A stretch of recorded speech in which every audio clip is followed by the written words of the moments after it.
In my previous video on the origin of the cosmos by means of natural selection, I addressed the speculative hypothesis that our universe was born in the center of a black hole, contained within a parent universe, that all black holes give birth to new universes in the form of white holes, and that evolution takes place not merely at the biological level, but also at the cosmic, resulting in universes with slight variations in their physical laws and fundamental constants. This leads to a lot of unanswered questions, such as, if a black hole contains a finite amount of mass, wouldn't children universes be no larger than the size of the initial mass that formed the black hole, which would imply ever smaller child universes, like Russian dolls, resulting in extinction of the lineage after several generations? And also, how does asexual reproduction, in this case of universes, result in diversity of the fundamental laws of physics that govern these universes? To address our first question, the answer, perhaps surprisingly, is no. There's no reason for the baby universes to be smaller than their parent, no matter the size of the black hole. So where does all the extra matter and energy in these universes come from? The inflationary hypothesis postulates that the universe grows geometrically during this early epoch of development, and it does so while maintaining a constant energy density throughout. In other words, it creates its own energy as it grows. But you say energy must be conserved. A universe can only ever have as much energy as it started with, and indeed that is true so far as anyone knows. The universe gets away with this trick by balancing positive energy and negative energy. Although the mathematical models are yet to be verified, our universe appears to have zero net energy. During this hypothetical inflationary epoch, our universe was in a false vacuum state.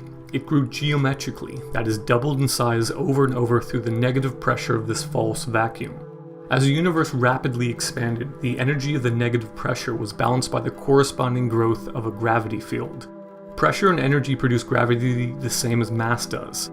Once the false vacuum decayed and the universe condensed into its current state, all the positive energy condensed to produce elementary particles in the same quantity as we have today, and this was perfectly balanced by their negative gravitational energy. It's what Alan Guth, the originator of the inflationary hypothesis, called the ultimate free lunch. Secondly, how does asexual reproduction in universes result in diversity of the fundamental laws of physics?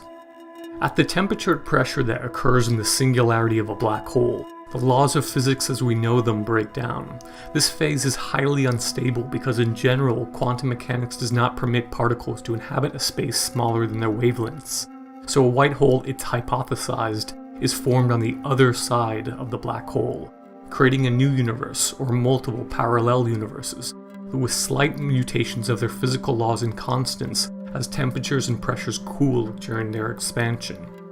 Once these baby universes pinch off from their parent universe, they become completely disconnected and independent from the parent universe's space-time. The universes can't grow into each other because they each exist in their own separate dimension of reality, resulting in some universes that could never form stable matter or black holes, and therefore never reproduce, and others like our own that form matter, black holes, and even life, and can in turn produce offspring through black holes. Our universe's offspring will likely resemble our own universe, with perhaps slight differences. Though this is not a proven scientific theory, and some ideas are beyond the limits of science to test empirically, we can use logic and reason to deduce answers to fundamental questions like these regarding our very existence.